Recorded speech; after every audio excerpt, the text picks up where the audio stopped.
Hello, welcome to the first episode of Pick Your Spot podcast. We have Rita, Malik right here to the right, Queso underneath me. In today's episode, we will be ranking top 30 point guards. We're going to do a little would you rather for old generation versus new generation.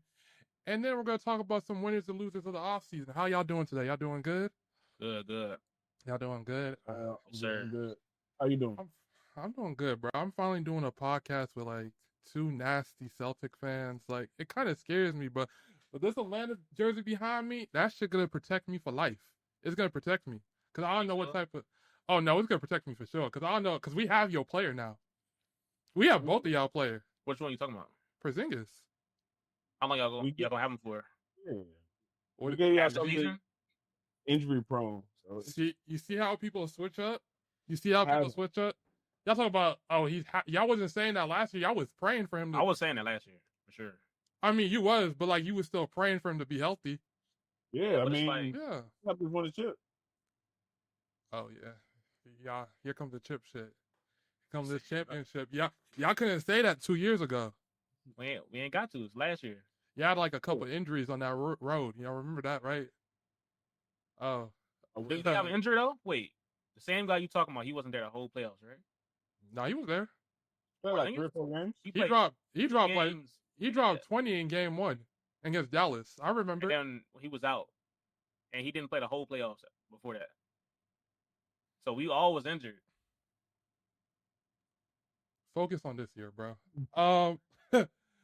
And I'm excited because when y'all was making y'all point guard list, was it like hard? Like, is there any port that was like from 20 to 10? Like, was anything like hard while making it or no? Yeah. I'd say the most difficult was probably like 10 to 25. No, I mean not 10, but like 13 to 25. Yeah, it was that middle area. I'm not gonna lie, I switched my top 5, which I don't think I've told y'all, but my bottom 10 I switched it around like twice for sure, because I couldn't. Yeah, it was from that 13 to 25 range. It's just at that point it was kind of nitpicking. Like, what do I think someone else does a little bit better? What in you another aspect of their game? Okay, let's get to it. Let's get to it for sure. So this is mine. We're going to go from 30 to 26. We're going to keep on going in that order, basically.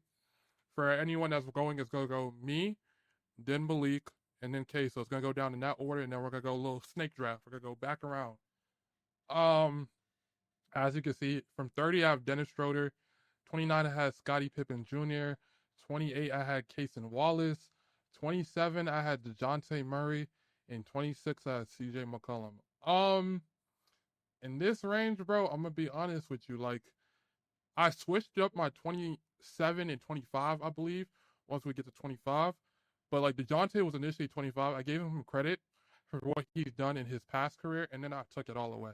I took it all away because I hate how inefficient he is. I think there was a point of last season when he was playing before he tore his Achilles, and he has the Achilles sack, so like he's going to like probably be worse, like athleticism and wise. But there was a point where his whole shot chart was red. Like, I promise you, there was no green. Like, there was no points on the court where he was efficient. Not in the mid range, not in 3-point range, not the rim, not none of that. DeJounte, I hope he recovers well. The Hawks have the Pelicans draft pick, but I don't pray for no injury, so I hope all goes well with him. But he needs to have a better year. Honorable mentions, I probably could have made the cut was like, I don't have Chris Paul on my list. I don't have Russell Westbrook on my list. I don't have D'Lo on my list. I wanted to put Chris Paul pretty bad. It's just like the 28 minutes per game. He can't stay in front of anyone anymore. He only shot, I believe, 1% of his shots at the rim. Like, I don't think I don't know if you could do that anymore. And yeah. I got a question. What's wrong? What makes Pippen better than Dennis Schroeder? Honestly, I think Scottie is more role, to be honest. I think there was times where Dennis Schroeder like started and not starting. And Dennis Schroeder was on Memphis. He could probably play, but Scotty could. I mean, he was the point guard. He plays point guard. That's his initial role. But he was able to play with John Morant. He could spread the floor. He was playing defense, and these are all things that Schroeder could do. But I think when Scottie Pippen was on the court, he was pretty amazing for them. That's just how I feel. And it's like nudging air. It's nudging hair. Like if you told me Schroeder was better than Pippen Jr., I wouldn't. I'm not gonna argue. I'm really not gonna argue because I really think towards the like, I'm not gonna lie. 30, 29, all these players, I was ready to put Dylan Harper Jr. on the list because that's my guy. I just say, hey, he's something special. But yeah, it's not anything. And then Cason Wallace, I mean, great defender, stuff like that. 3-point shot was kind of off and on in playoffs, but elite defender, probably one of the best top 10 point guard defenders in the league off the top of my head I could think of. That's all, but that's his calling card. That's all he really does. Yeah. Let's get into leaks list. Oh my god. Oh my god. Get to explain, my boy. 30, I got Suggs. 29, I got Collier. 28, I got Quickly. 27, Pimpin Jr. And 26, I got Ty Jerome. Because I'm more so with my list, playmaking was definitely big in all of my choices. Because when I look at the point guard position, I'm looking at it as like you're the quarterback of the offense. Like you're quarterback or you're the linebacker of the defense too. So that's really what I mainly categorized everybody and did my list off of. So like with Collier, for him, because he was a rookie last year, right? Yeah. So for him to come in and kind of take over the way he did towards the end of the season, I like that about him because it took away from Colin Sexton a lot too. Which I mean, Colin Sexton he good for sure, but I just feel like Collier was a better fit for the Jazz than Colin Sexton. Quickly, the way he played in Toronto was a lot better than how he played in New York because he was able to play through his offense more. Pippen Jr. same reason where like when Ja wasn't playing, he play make for the offense. Ty Jerome, same thing, coming off the bench. So that's really why I did that with 26 and 30. Nah, I think Collier was like really good. Like Collier, I probably should put him on one of my honorable mentions. He was like really good. The only thing like that was bad of him was like his shooting. Like his efficiency from 3 was bad, but like that's a lot of guards. Like they're usually not efficient their first couple of years, and literally point guard is probably one of the hardest roles to get down until like year 3. Like that's why Scoot Henderson, I don't think a lot of people have given up on him yet, but Isaiah, nah, he was good. I like Isaiah. It's just like the Suggs shit is killing me, bro. It's dead. It's dead eating me alive. Because where I have, maybe I overvalued him on my list, but this is one of like the best defenders in the league. Like one of the best point guard defenders in the league. Yes, he can't shoot for shit. Other than I believe his first year in 2024 he was a 39% 3-point shooter. Last year the shit fell to like a 53% true shooting. I think he was like at 28%. I don't know what the fuck happened. But defense, he was all world. Like, yeah, Suggs at 30 is insane. I love Suggs, bro. But like I get when you say like his playmaking isn't really the best. He's not like one of the best passers at all. And that's probably why that's why Orlando's like off-season moves kind of still scare me. Because it's like Desmond Bain is a good passer, but he's not no all-time passer. Suggs is like okay, he's not no all-time passer. Now Franz, that's my boy. he might be something special, but wait, why you got Jerome at 26? What's so good about Jerome? Wait, how high do you have Jerome? He's 26. No, I'm talking about you. I'm talking about, is Jerome higher for you? I forget, but he was saying it's based off not all playmaking, but Suggs being at 30 and Jerome being at 26, and Jerome, in my opinion, is not a better playmaker than Suggs. I think Suggs give you way more than Ty Jerome when he's healthy. Am I lying? You said Suggs is a better playmaker than Jerome? Well, it's not a big difference. He might be a little better, but I'm talking about overall player. Yeah. Suggs is a better player in my opinion. I'd rather have Suggs over Ty Jerome any day. That's why I was saying, like, why you got Ty Jerome that high? Is it because what he did last year as far as scoring? Yeah, it's definitely what he did last year. And then, like, I mean, he had a better fit to his team too, for him to his skills to really be shown more. That's really why I got Ty Jerome up there. Okay.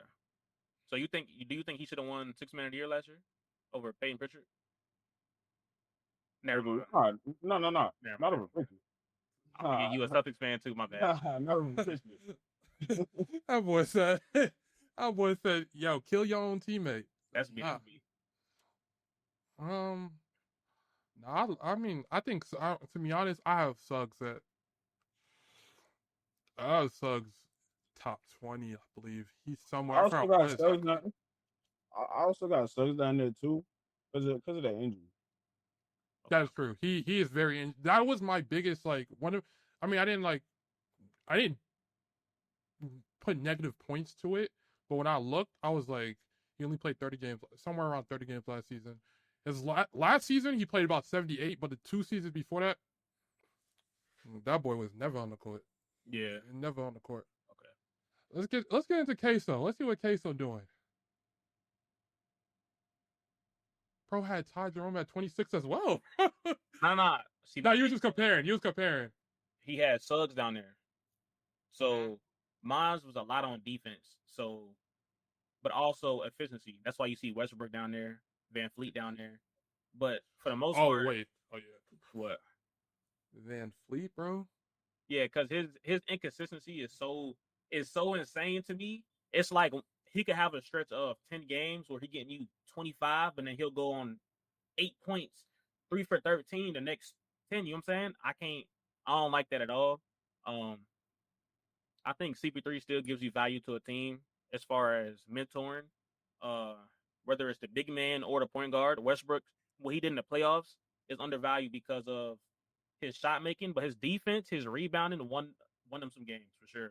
No, for sure. They won them some games. Ty Jerome is only that high because his regular season it was pretty elite. He helped them win a lot of games, but yeah, that's really my list.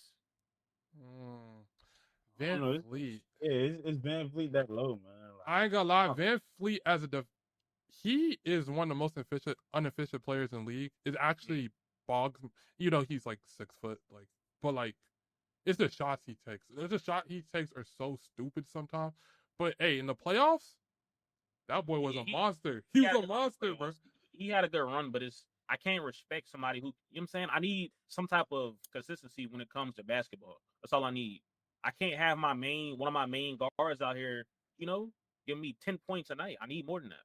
I mean, yeah, that's the main thing. Like, when I wrote about Sangoon on Twitter the other day, like, he is, like, Van Fleet efficiency, bro, it hurts Houston. It hurt Houston so bad last year. Now it'll be much better because they're not going to ask him to shoot 15 shots a game, 12 shots a game now, and he can now, like, pick his spots and stuff like that. But I'm not going to lie, like, I'm not going to, like, I think Van Fleet's in my next ranking, and we can get to my next. Oh, wait. See, I'm fucking up. You're next. Okay.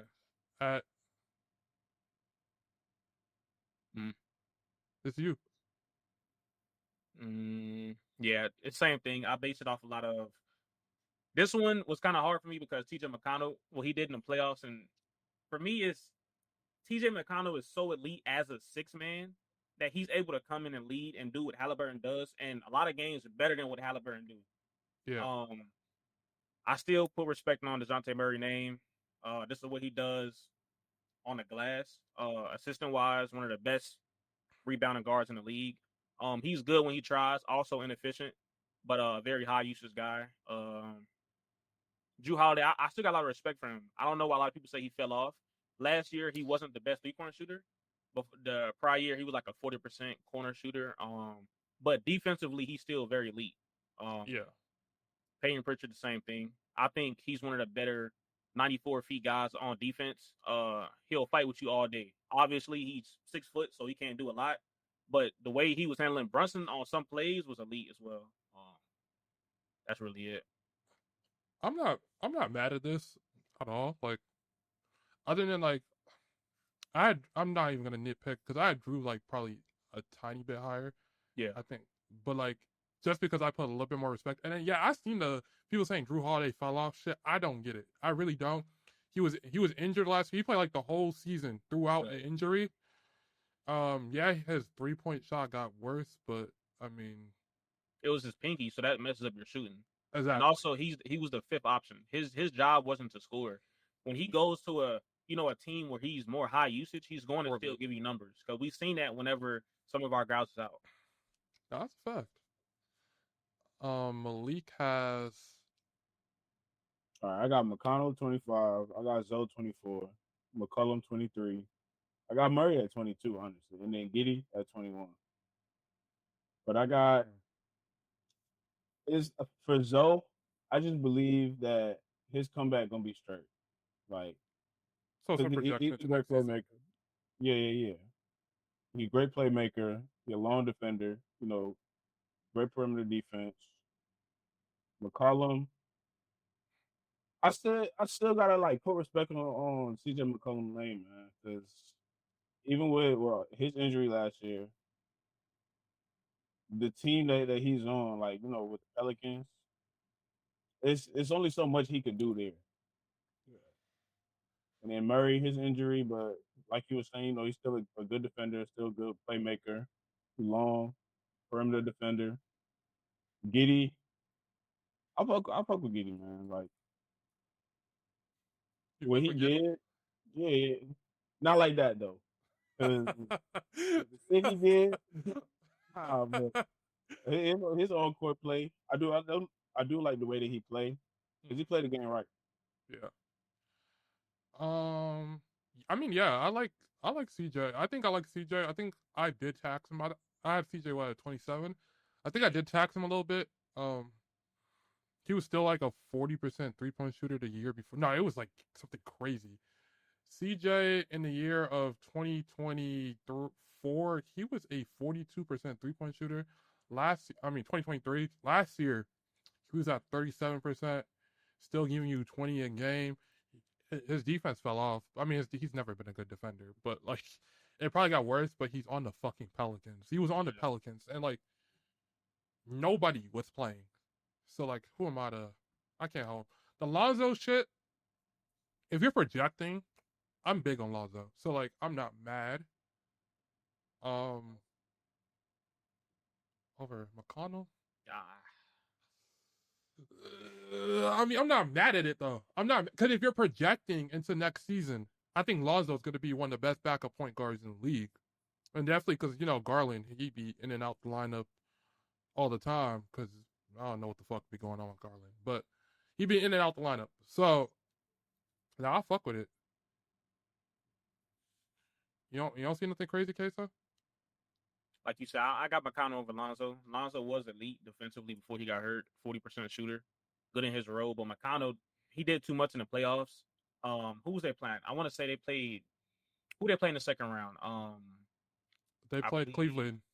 Yeah. Cleveland, I believe, and then they played the Knicks, right? Correct. The Knicks couldn't do nothing with McConnell all series. All series, he got what he wanted. Mitchell Robinson couldn't do nothing with him.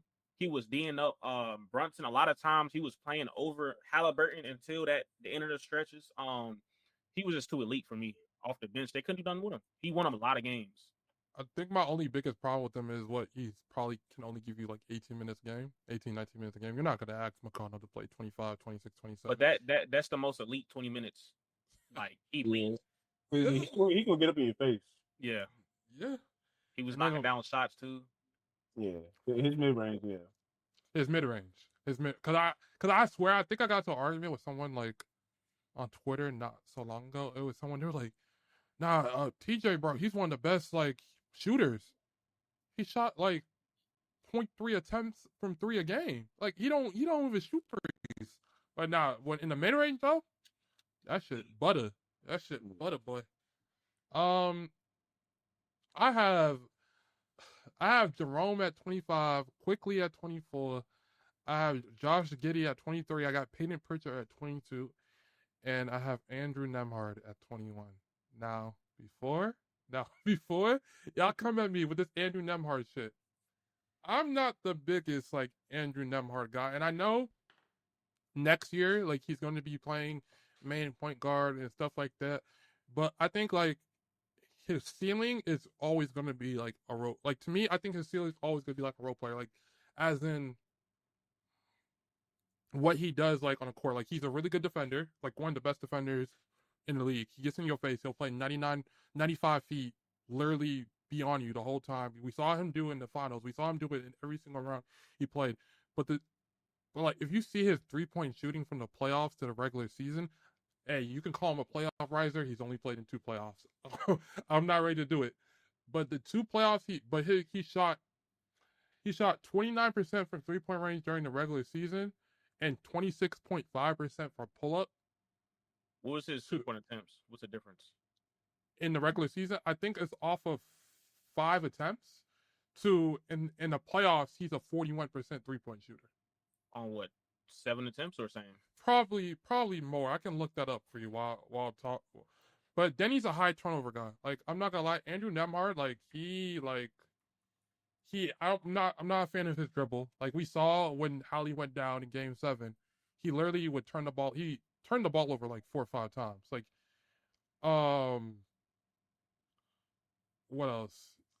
But other than that, like, and then like not only that, I mean, everyone in the Pacers office, I don't want to like compare him to like, because everyone when they play with Halliburton, you're going to play better. Like it's a fact. It's not like I can't hold him for his offensive rating numbers being worse. I take that back. He was a 46.5 3-point percent shooter in the playoffs, off of 3.7 attempts. In the regular season, he shot 2.7 attempts. So he's not a high volume shooter at all. Okay.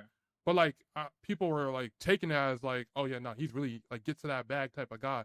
If you want to like bump him up as a defender, I get it. But the Pacers offense fell from 119 with Howley and Nemhard on the court to 107 offensive rating. And I know Halliburton's an offensive juggernaut. He really carries offenses. But if Nemhard is going to be their point guard moving forward for next year, obviously, just for a 1-year loan. And that's why, and people are putting up there because he's young and his potential. I don't know if I can trust him to do that. High turnover, can't really shoot the 3. You have to be able to shoot the 3 in today's NBA as a point guard. And yeah, that's the reason why I have him at 21. I don't know if that's crazy. Y'all can tell me if that's crazy. I feel like it's kind of crazy because I think the role that he's in, this kind of like Jaylen Brown in 2023, I believe. When Tatum got hurt in Game 7, he was asked of something that he wasn't prepared for. And everybody was crying about his left hand and turnovers. And next year he came and improved. Nemhard that was his second year, right? I feel like he's going to get better. Being a playoff riser, I feel like it's super huge because that's the most important time in basketball. So I just think 21. I think that's a little low, but I understand. I got to see the rest of your list though. For sure. Before I say something. For sure. And Peyton, I want to just like bring up Peyton Pritchard. I know we all have him. We're all high on Peyton Pritchard. I know you two are all high on Peyton Pritchard. That boy is elite. I think 63% true shooting. He shot 40% from 3, 72%. That's 72% of the shots he took. And it was off of like 8, 9 attempts off the bench. Like they said that Peyton Pritchard, I don't know if you guys saw it. They said Peyton Pritchard is going to be starting next year. Already, it's already confirmed. He's going to be starting for the Celtics. Mm-hmm. I've always been a Peyton Pritchard guy. You know, like during the end, you remember when he didn't get to play, and then like at the end of game 82, they would put Peyton Pritchard in and be like, "Fuck it, Peyton Pritchard." We would all go on Prize Picks or whatever app, and we would all put Peyton Pritchard over fantasy over 40 triple double every fucking time. He's elite, bro. He's dead elite, and I'm like, and yeah, like you said, he's a ready defender. Like I wouldn't call him like a good defender. Like but he gives effort. Like there's never a time he won't be giving effort.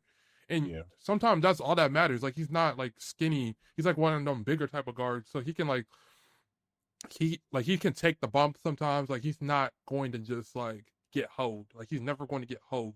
Yeah. But I love he be down there with the bigs getting the boards. I love Peyton Pritchard, bro. I really do. Emmanuel Quickley, I think y'all had him. I'm not even gonna nitpick. I think Emmanuel Quickley is really good. I just think I need to see more. Yeah. Like he's injured every single time. Every single time. And same with Giddy. Like Giddy's not injured. I'm saying as in I need to see more. Like we see the Bulls right now, they're literally not going to pay him. He wants 30 mil. He's not getting 30 mil. I'm not gonna pay Giddy 30 mil. At all. Because he's just like that's like star, like not star, but that's like I believe that you could be our star point guard moving forward. Until I see like he was shooting what? Giddy was shooting like what 40% from three after like the All-Star break. It was something crazy. Almost a triple double. I need to see it for 82 games. I need to see it for 82 games, bro. If I don't see it for 82 games, I'm not the biggest March basketball guy. I don't want to say it's useless stats because they were winning. Like the Bulls were decent in the second half of the season, but I gotta see it. At 20, I got Fred VanVleet. 19, I have Drew Holiday. 18, I have Suggs. 17, I have LaMelo, and 16, I have Derek White. We've already talked about VanVleet and Holiday a little bit. I just kind of respect them as defenders. I hate VanVleet's offense, but as a passer, he was pretty good. He like Ime Udoka at times would literally like bench Jalen Green and play Fred VanVleet maybe a little too many minutes, just because but like his playmaking was needed. Like it was really needed. But his scoring is. That's for another topic. Jalen Suggs, we've already talked about. He was the 5.1 in deflections. That's 91 percentile. 4.5 stop percentage. That's 100. Like, he literally is one of the best on-ball defenders out there. He was good off-ball. Orlando had a plus 8.4 defensive rating when he was on the court. Offense needs if he could just be a consistent shooter, I think Jalen Suggs can like.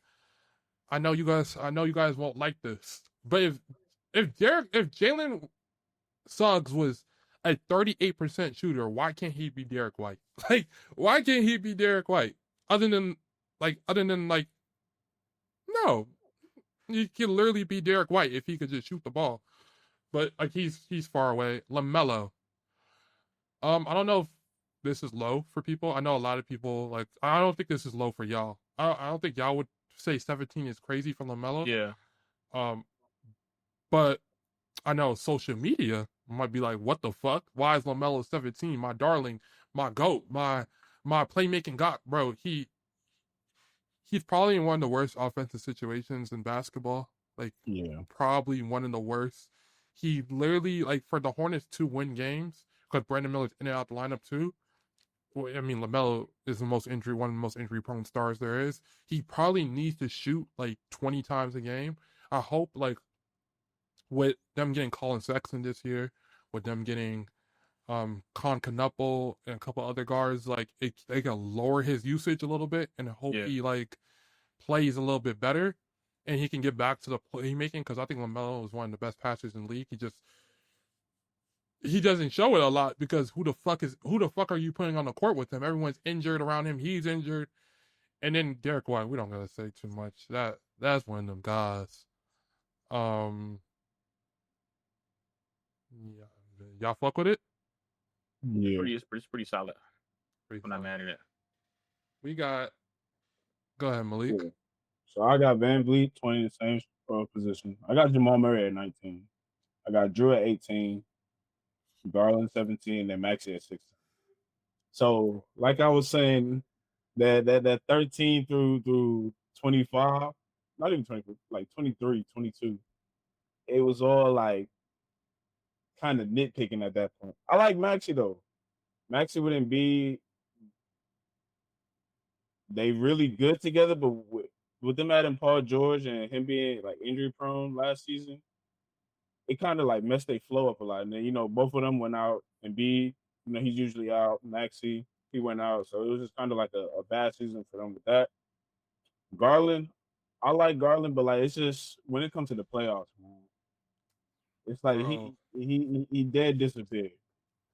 I mean, he's injured. I know, but like that's what 3 years in a row. Yeah, 3 years in a row he's probably injured in the playoffs. But like what he did this regular season was crazy. No, I agree. That's why I couldn't put him like It was hard. I really wanted him at 13.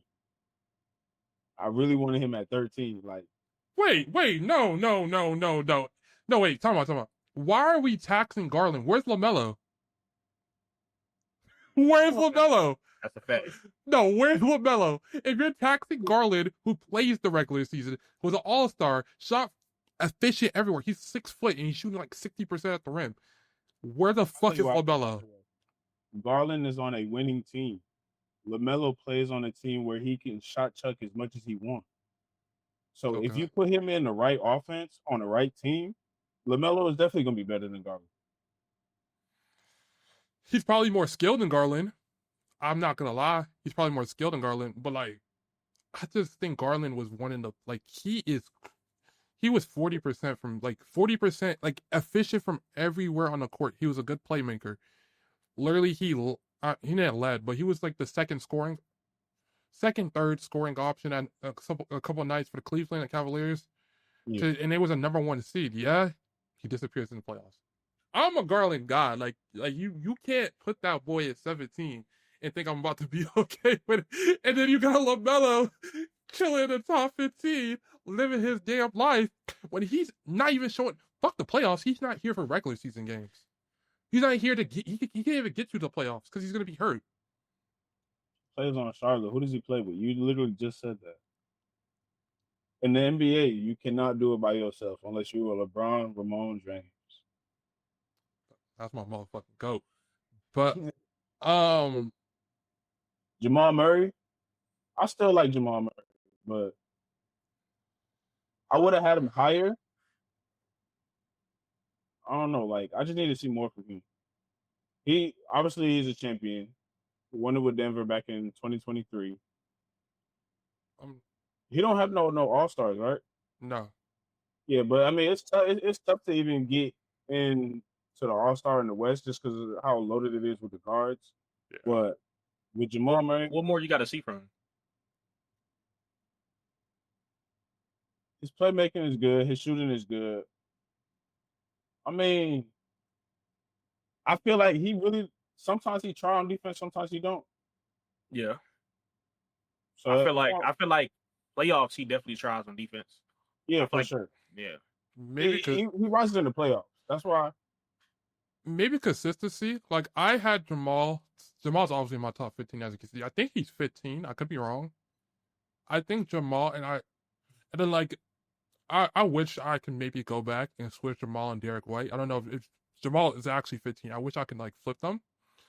But Jamal is literally, bro, I'm not gonna lie, like he's like he without Jokic on the court, he's like a negative. Like he's kind of a negative. As in like not like a negative like player, but like the Denver offensive rating. I mean, when Jokic is like he brings your offensive rating to like 130 and then fucking Jamal comes in on court. It's like it's hard to cover them tracks, so I can't give him too much of a fault. But like his last couple playoffs has been bad. I was defending Jamal the other day, but his last couple playoffs are bad. Like when he plays against an elite defense that's not the Lakers. Yeah. The Clippers series he was good, but the OKC series he was bad. But like then again, everyone was bad in OKC. Like everyone was bad against OKC except for probably Hallie. Hallie has some bad games and then some good games, but yeah, I don't know. It's hard. Eventually, I got a lot of expectations for him because getting KD, you don't have to be the number 1 scorer anymore. So I got a lot of expectation from him for that.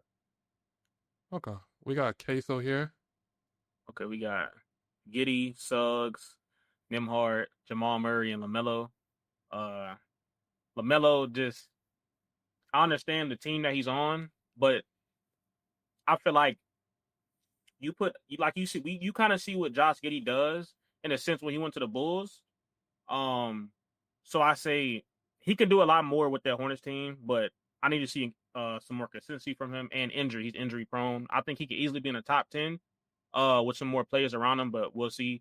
Jamal Murray still, he's done too much in the playoffs in the previous years to put him any lower than 20. None of the other guys are even close to being better than him. Defensively, he rises.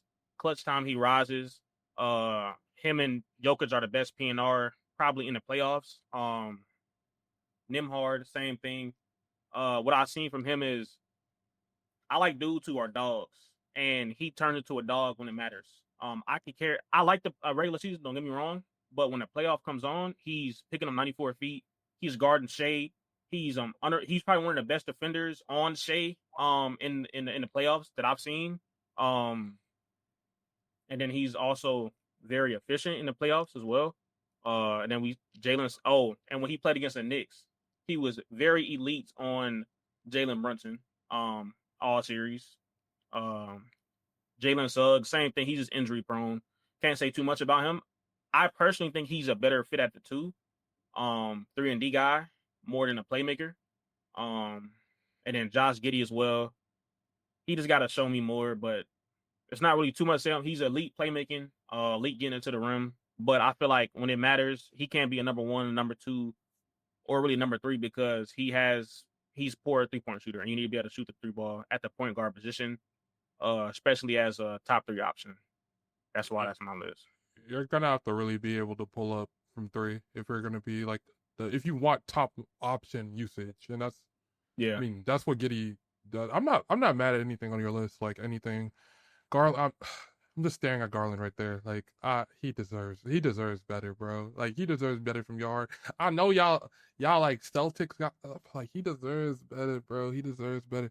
Okay, so number when you say your list, say the numbers, audio listeners. Okay. We love y'all, audio listeners. That's my fault. You good? We got Queso back up here.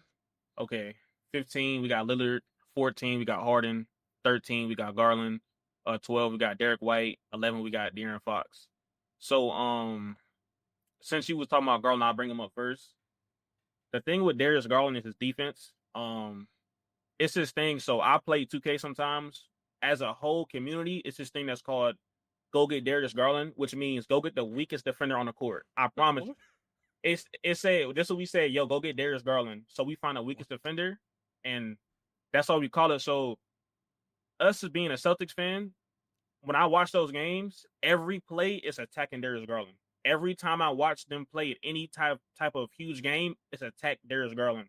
I think he is very efficient, but I have to see more from him defensively in general. I feel like today's game is becoming a defensive game. We see the last few champions all in the top 10 defensively. He's 6 foot.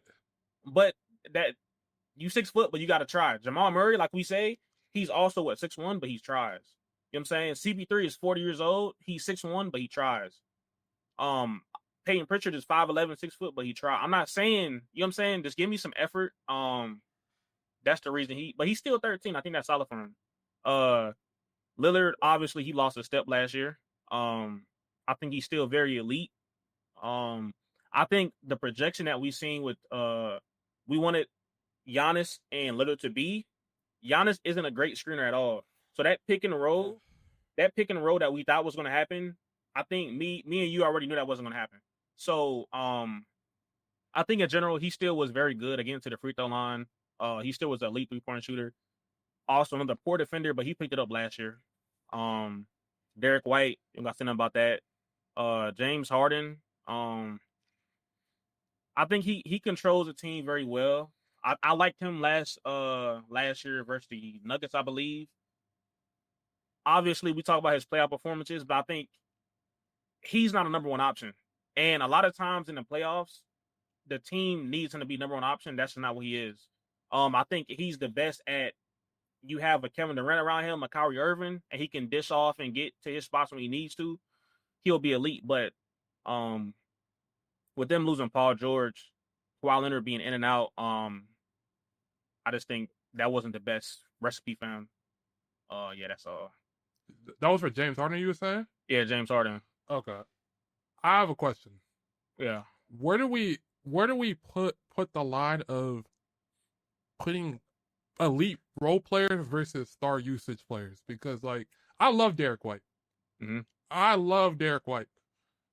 But like are you projecting a little bit, or is it just like you think he's straight up better? Because I'm not gonna lie, when you are like the star usage, like number one, number two, number three, no, fuck number one, number two, you're probably taking the ball up the court for Garland's example or Harden most of the time on the court. Derek White doesn't have to do that. He doesn't have to like see the best defender on the court every single night. Yeah. He doesn't have to do all that. He's probably one of the best defenders on the court. He can shoot the three. He does everything almost perfectly. Perfect's a strong word. He does everything great. But like, where do you like tiptoe against like the people that have so much like else they have to do every single night? I think with Derek White it's tricky. For the simple fact, like you said, perfect is a strong word, but he does everything almost perfectly. Free throws elite, 3-point shooting elite, mid range elite, floater game. He literally can guard the 1 through the 4. And he will fight with you with the 4 and the 5, like 1 through 3, and fight with you 4 and 5. One of the best. I think he was our best rim protector, right? I would have to look that outside of Porzingis, I believe he was one of the best. I know he was the best point guard rim protector as well. Yeah. It's a line between it, but when it comes to guys like Derek White, it's so hard to say because you could put him on any team and he's going to be elite. He'll give you 20 on any night, and it'll be 8 from 8 from 3-point line. Like I've never seen nothing so efficient since I've been watching him. Like he's too efficient, too good defensively. He'll let you get past him, block you, get on the other end. He has stamina. You can't name a flaw in his game. He can pass the ball. He rebounds really well for his position and his size. It's something that he can't do. With these other guys like Harden and Lillard, they're getting kind of older, so obviously they get a little worse. So that's why I got him up there. I'll say this too with Derek White. Like you're expecting him to still be efficient on offense and still guard your best defender. Yeah. With Harden, you're not expecting that. You just playmate, shoot. That's it. You expect him to be efficient. Playmate, shoot. Yeah, I mean be efficient too, but you're not expecting them to play defense on the best defender or the best person on offense. But you're also expecting him to literally get Zubac. Like Zubac literally his ascension this year was because of Harden. Like Zubac has never done. But then again, has Zubac had a good point guard before that? Probably not. Probably not. He never had a good point guard ever on Harden's level. But like I think Harden's playmaking is just like it's really good. He does a lot. He does a lot. I know in the playoffs he's one of the worst like playoff chokers we've had in the league because like from the skill level he's at, because you just expect so much more. And that's a part of your list, so I can't get too mad. I can't get mad at it. But why did Capella get a bag? Trae Young. Oh, you're talking about before Harden? Yeah, because of Harden. exactly.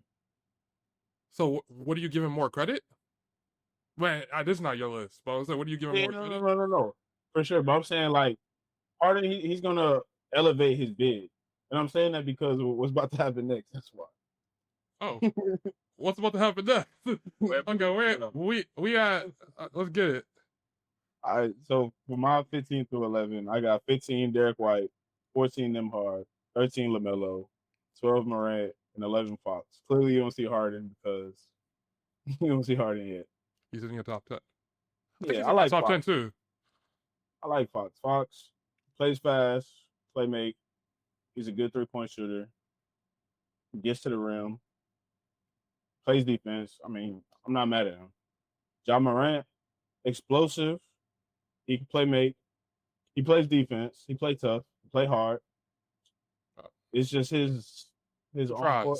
His you're right. He not. I'm not saying like he's an elite defender. Yeah. It's just his off-court shit. Like you're in the NBA now. Like act like it. LaMelo, he the same way. Like you in the NBA, but like he's not doing it for social media. Just he's just funny. So, but I like the way he play. You know, he play with style, flair. He can shoot. He's a walking highlight reel. I basically say that about LaMelo. Nembhard, he rises in the playoffs. Derek White, just piggyback off all of that. Like, you know, he does everything. Perfect utility guy. I got You know what question I got? Yeah, go ahead. As a Celtic fan, Yeah, I was about to ask. I don't see a world where I'm taking Nimhard over White, and I can see what you mean, playoff riser. But Derek White is also a playoff riser. Then he averaged like about 20 something against the Heat in the first round. I believe that was last year. Um, also a playoff riser. So I want to know what makes him better because he's more efficient on more attempts. Than Derek White. Absolutely. I had D White at 12, but I didn't want my Celtics bias to be in it. So I took him down. I'm not gonna hold you. He was like 12. I said, no. I don't want anybody to be like, oh, just think he's a Celtics fan. He got D White, they can't talk. Let me cut you down. But no, I definitely would have D White higher. So that's really it. I can't even lie. Okay. And then this one is this one ain't a question, but it's I also had trouble with Derek White. I mean, Fox and Morant. I had trouble with those because those are two very similar players. Yeah. So I mean, that's it. I had a hard time with that as well. That's kind of tricky. Yeah. Okay, I mean, you answered. I was about to. The LaMelo shit, like, I feel like he should be tax started, bro. I know the talent is there, but like, how? I mean, wait, Name me a good big that played with LaMelo. I mean, Mark Williams Mark is Williams? good. He's good. Yeah, he But just he's got hurt. on the he just got on the scene and now he's gone.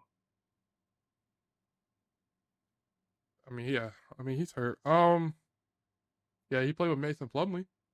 Stop it. I think Stop. He played with I Mason. think he played with the bigs that he kind of needs to play with when it comes to playmaking. Nick Richards ain't the best big, but when you see LaMelo play, he needs a guy who can catch lobs. And that's what Mark Williams and Nick Richards did at the best. The problem is he didn't have the floor spacing that he needed. But my thing, even when he had a decent team, right? Brandon Miller when he was healthy. Who else? Who was the Miles Bridges when he was healthy? Miles Bridges. He had a decent enough team to actually do something, but he was still very inefficient the first half of the year. That's why I still got him low because even when you had a decent enough team, you were still inefficient. I think his shots can be better. When we talk about inefficiency, like you're just shooting half court shots for no reason. I understand you having fun, but come on, let's get into some type of offense and lead the team. Also, and that's really it. His defense. Oh, my bad. This is the real reason. Oh yeah. I forgot. Flame I up. want to say. So I do bet a lot, right? I want to say he fouled out maybe the first 20 games, maybe about 5-6 times. I'm like, bro, how many in the beginning of the fourth quarter? Like your defense, he's what 6'5", 6'6", 6'7", something long wingspan, bro. Why are you fouling every possession and you're not unathletic? He averages probably 4 or 5 fouls, so that's a big reason I had him low because that's hurting the team way more than you can. Like we're in the penalty every quarter because of you 5 minutes in. I don't know what defensive slides. Lonzo looked better on defense. He tore both of his fucking knees. Way better. And and I just don't. I never get LaMelo and why he can't be good, decent. Because he doesn't have to frame. Be decent, bro. Be active. He doesn't care to because all he does is play offense. Because you got certain players that's like a James Harden. Like I'll try on defense from time to time, but I'm exerting all my energy on offense. So this is where I'm do my show highlight reel. Yeah, I mean when you play on a bad team, I get it, but like I can respect that, but I can't respect the off ball defense. Like we said, with some guys they're terrible, but off ball they're gonna play the lanes. Can you at least play some lanes for me, brother? At least some back of the line defense, something. Yeah, but I can't be mad. From 15, I got Jamal Murray. 14, I have Damian Lillard. 13, I have Tyrese Maxey. 12, I have Fox. 11, I have Morant. Same thing about the Fox versus Morant thing. It was hard. They're kind of like the same style of player. I gave Morant more of a pass because he's just a way better playmaker. I think Fox is like averaging like giving you like 5 assists a night. It's not anything special, to be honest. I wonder how that dynamic works with Wemby later this year because we didn't get to see a lot of Wemby versus Fox, and I tax Fox because he just doesn't get to the line, and not the line. He doesn't get to the rim as much as he used to early in his career.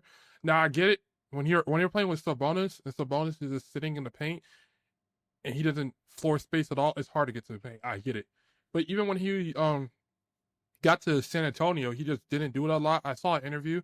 Shout out to the Deep Three podcast. They interviewed him, and he was like, "No, I still get to the rim a lot."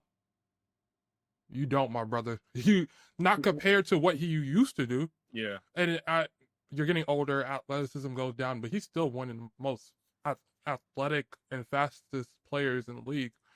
So I don't get it. Tyrese Maxey, he played in probably with no Embiid and no Paul George, probably one of the worst offensive environments you can play in. Like, I don't know who, like, he had Kelly Oubre, second option. Adam Bona is your, respect to Adam Bona, I'm not calling him bad, but, like, compared to Embiid, Adam Bonham's your third, yeah, he had Andre Drummond as a big, stuff like that. And I still respect Maxey for what he did in the New York Knicks playoff series. He was ridiculous. Bad defender, but he's been bulking up. Like, I remember people were saying he was on steroids when he came into the season last season. Probably still never going to be a great defender, but in one of the worst offensive situations, he still got the offense to league average when he was on the court. When he was off the court, they probably broke some records. I'm not gonna lie. Jamal Murray, we've talked about it. We talked about it. I probably would have had. I don't know who I would have replaced over him. Oh yeah, Derek White. I would have put Derek White at 15, 100%. I think he just brings more than Jamal Murray. If I could switch it up, shout out to Dame. Injury tax, he's gonna go to 14. I think Dame I would probably have Dame over Maxey, but when you pop your Achilles, we've only seen one guy do it. We've only seen one guy come back and be that elite. So yeah. Next on my list, I would say I have the top 10. I have James Harden at 10, Darius Garland, my boy, at 9. I have Kyrie at 8, Kate Cunningham at 7, Halliburton at 6. Now, before anyone gets on me, Halliburton was a top 5 point guard last year. It's not even close. It's not. To me, he was top 5. Playoff clutches, leading the Pacers to a top offense like 2 years in a row, basically. But I'm scared that I taxed him only because of the Achilles. And I only put him one spot lower than what he should be. Because I think when you don't have that burst anymore from it's probably it is the scariest injury in basketball. When you don't have that burst anymore, and he's a guy that likes to step back off of that leg. And even I think I was watching the KD documentary, not documentary, but when KD was with LeBron, and LeBron and them asked him, how was it like recovering from the Achilles? He was like, he doesn't even step back as much anymore. KD doesn't really step back as much anymore than he used to, because it's because of the strength you're putting on that Achilles when you go back. So I think he's just gonna have to refine his game a little bit, but he's still from playing probably the quickest pace in the league to one of the slowest, not slowest, but it's going to be reduced a little bit. But he was literally playing the quickest pace in the league, so I don't think it's going to fall off too crazy. Cade at 7, I'm a Cade guy, but it's coming. It's coming slowly and slowly. Pause. Kyrie at 8, love Kai. Darius Garland, I think we've talked about Darius Garland so many times already. Yeah, I know how I feel about it. I know the defense is bad. I know he hasn't played in the playoffs. I gave him credit for the season he had. I think he had one of the best seasons as a guard last season. 40% from 3, efficient everywhere. And then James Harden, bro, he gets people paid. He gets motherfuckers. He didn't get the MVP. Embiid was gonna get the MVP regardless. But James Harden was one of them ones, and he was really good last year. In the playoffs, James Harden had some good games, but Game 7. Nowhere to be found. So yeah, I wish I could put Harden at. No, Harden highest he would go is probably 8, a little bit above Kyrie, but I'll probably just keep him at 10. I'm not gonna lie. Okay, so you're staring at me. I want to say something, but I don't know. It's just about Halliburton. I like where you put him at, but saying he was like a top 5 point guard is kind of tricky because the beginning of his last year he was kind of terrible. I remember up until about December. And even in the playoffs, like, yeah, he had a really good playoffs in the clutch, but when we look at his overall stats, I mean, he averaged 18, 18, 21, 14, and he was shooting 32, 33%. He shot 27% the first round. Like, he was very elite in the clutch. Do not get me wrong, but when we talking about him like he's some locked in top 5 player because what he did in the clutch. And I don't think, like, if we putting Jamal Murray down lower, obviously, if we was talking about maybe a year before that, Halliburton, I think he's put up a little bit too high on people's pedestals right now. If we look at the fine print. I don't think it's only the clutch for me. Yeah, like that plays a big part. But his playmaking, like, he is like, I'm not going to call him the best playmaker in the league. I've seen a lot of people are ready to call him the best playmaker, plus best point guard playmaker in the league. He's not to me. It's Trae Young. It's Trae Young, Luka, like, they're all up there. But he is the engine. Like, that, he is the reason. I mean, Siakam was amazing, but, like, Hallie, like, there's a reason why when, like, Hallie is taken off the court, the offensive rating drops. There's a reason why nobody is putting the Pacers in the top 5 in their Eastern Conference. He is gone. There is a reason. There is a reason. Now, you can cut me off. He's elite passer, don't get me wrong. But how much is that system? How much is that the system that Rick plays? Because, I mean, he is a system. He's a system, but in a sense, like, if you put, let's say, like you say, Trae Young or some of these other great passers in that position where the offense is constantly moving, it's a whole bunch of back screen, pick and roll, back screen, and your shooters are elite. Like, I think there was the best 3-point shooting team last year in the playoffs. I mean, I'm not saying nothing about that, but at the same time, like, come on, like, it was double luck, boy. You know what I'm saying? There was hooping, bro, but, like, come on, Halliburton their pace was insane, number 1 in the league the last 2-3 years. So his playmaking is elite, but how much is that system? That's what I got to say about that. I don't know. Like, I feel like he is the system. I feel like he is the reason why, like, Halliburton, like, he's like, I remember when Rick got the job, and, like, when not Rick got the job, but when Hallie first got there, and, like, Rick was still calling plays. Rick said he doesn't even really, I mean, obviously he implements stuff in the training camp and stuff like that, but Rick said he doesn't even call plays. It's literally just Hallie. Like, Hallie's IQ, I mean, like, the only thing I have a problem with Hallie is what everyone probably else has a problem with him. He stops shooting sometimes. He literally is not aggressive sometimes, things like that. But even against OKC, when it was time for him to be aggressive, like, he had some great games. And I just can't, me personally, I can't tax him for that because I can't tax him for it. Like, he just was really, really good when it mattered.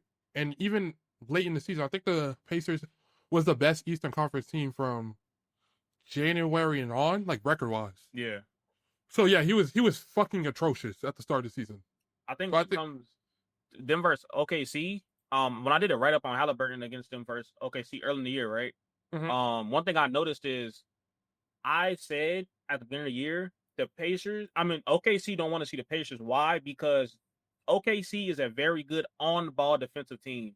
Halliburton and the way that they play a lot of movement. So the reason Halliburton was able to get off is because it's so much movement, you can't really, you're not just guarding him one-on-one. That's what the OKC is good at.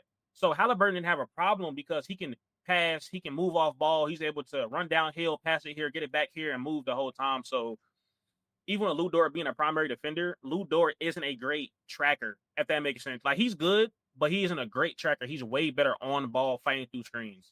So playing a fast team like that, when you have to switch all game, Halliburton is going to be able to do what he wants. So that's I got him. I think I got him at 6'2", but I think we got to cool down some off of the Halliburton hype just a little bit.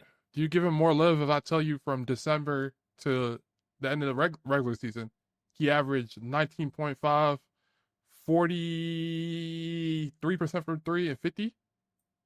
I mean, he gets love regardless, but it's just it's like people automatically want to say he's a top 3-point guard. Oh, no, not 3. Yeah, not. But, like, I hear a lot on Twitter, TikTok, whatever it is, on different podcasts. Everybody, oh, he's this, that, and the third. No, he's tough, but let's calm down a little bit, just a little bit, Recency because that bias. system is elite. It's all recency bias.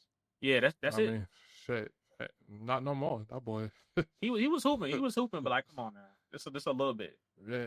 But like, I just don't want y'all taxing when he comes back. Please give him a couple of months.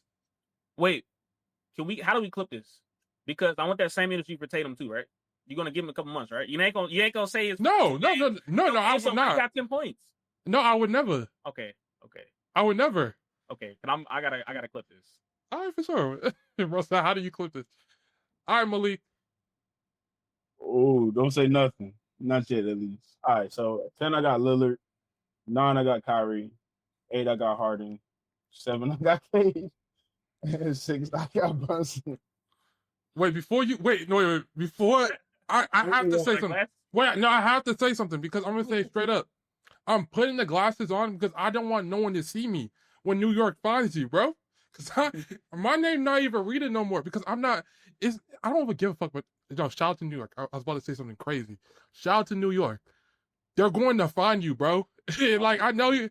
I hope you do because you a Boston fan. They're not gonna see me because I'm not a part of this. Go ahead. My bad.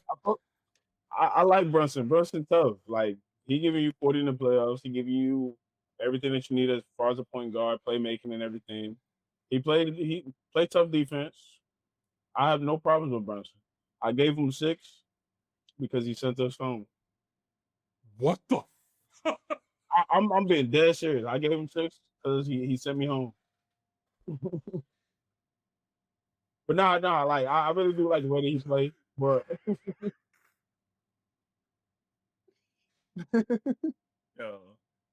Yo, we have to be serious, bro. I know I am. This is episode 1, bro. I was playing, but nah.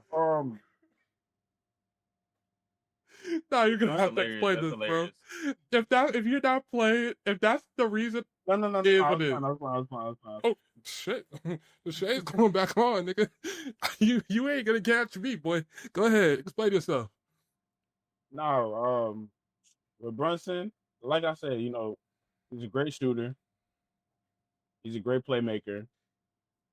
He number one option on his team, gets to deep playoff runs. But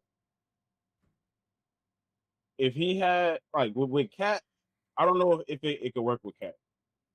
And Is that a Cat problem or a Brunson problem? That's not a Brunson problem. That's a New York problem. Okay. But at that point, you're gonna need a little bit more from Brunson because down the stretch, you have to do more. I mean, you do a lot. You do everything that you have to do, but you can't rely on Cat. He's giving you nothing. I mean, he's giving you something, but it's just he has to do more. Like he has to step up to that. Like I don't want to say LeBron type, like Steph type of level, but he has to get somewhere close to that.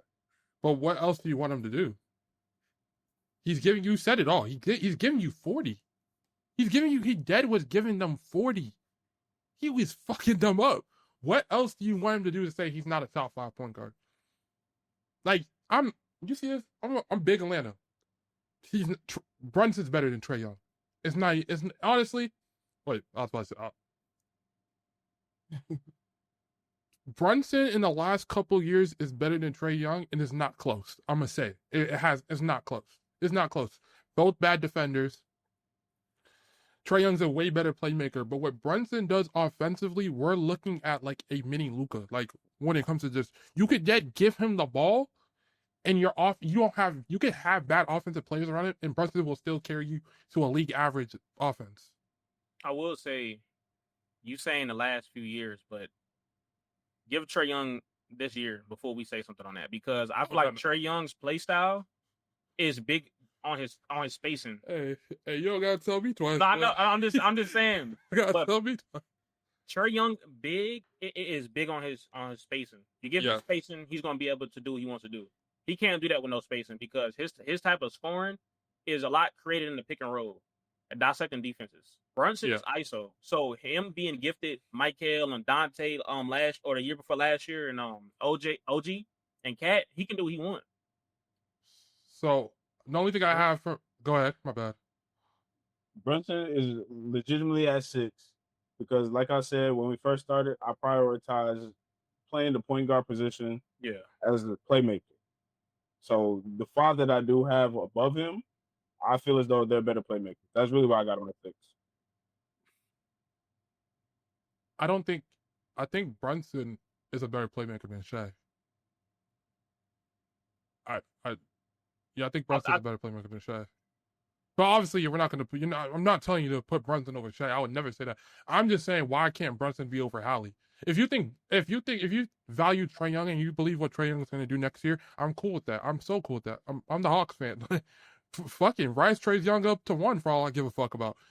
But like, why Brunson over Hallie? Because Brunson literally is a offense. Like New York's offense, not last year. Not last year, but a year before last year was atrocious.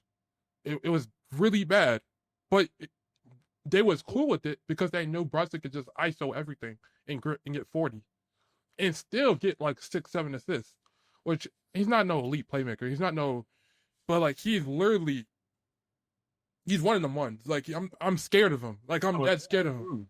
Absolutely. Like, I know you scared of him. Y'all scared of him too. Yeah, we ain't worried about that, man. Yeah. All right, talk to me.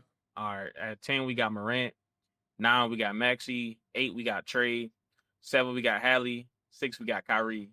But what's that face for? Let me know. Why Kyrie over Trey? Like when we Not mad at Halliburton. Why Kyrie over Trey? When we did this, you said a lot based off last year, right? Correct. Last year is the criteria. Last year in projecting and the last couple of years, yes. I believe Trae Young, his inefficiency was off the charts, along with his lack of not playing defense. Like I said, I'm a defensive guy. So when you add Trae Young's some of his best features and you take those away on top of being horrible on defense, it brings him down a few notches. Like I said, I do believe he can be a top 3 PG next year. I don't believe, and that's my take on it. And that's my take on Trae Young there. I got Maxey higher than y'all just because, like you said, what he did last year in the playoffs was elite. Him playing off of Embiid, I feel like he's one of the best guys to put pressure on the rim. Elite 3-point shooter. He dropped 50, 60 last year, 40 multiple times. I think he will be very elite this upcoming year. John Morant, I got him a little higher, but just because he's able to average 28 points without shooting the ball for real. He shoots like 30% from the 3-ball line, and he's still giving you 28. If he shoots maybe 34, 35%, he's going to be a top 5 PG lock. He's also very good passing. He's good in the space. Again, he had Zach Edey last year. He had a lot of problems last year and still put up 23 points, I believe, and like 8 assists. So with all of these things happening, he's still giving you numbers. I want to say 45% field goal percentage. Kyrie, I think he's still one of the best players in the league. ISO, you cannot guard him. Nobody, I think, except the Celtics, and that's not me being a Celtics fan. I haven't seen no team guard him. Maybe outside of the Celtics and the Thunder. That's it. And that's the reason. And the Halliburton, the same thing. I think a lot of it is the system. I think you can put maybe 5 other PGs in his position. They can also average 10 assists. I'm not a recency bias guy to go off of fourth quarter the whole time, so I didn't put him up too high. Yeah, that's really it.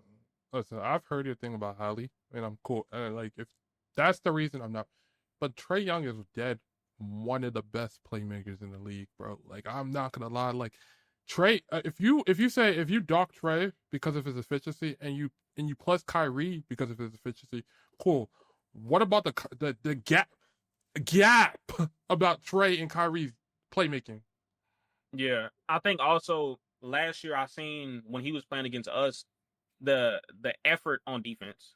Didn't say he's stopping nobody, but he was putting in effort. Like if you watch back the film, which I did for this specific segment, he actually put in pain on defense and tried. Halliburton and Trey, we've still yet to see that.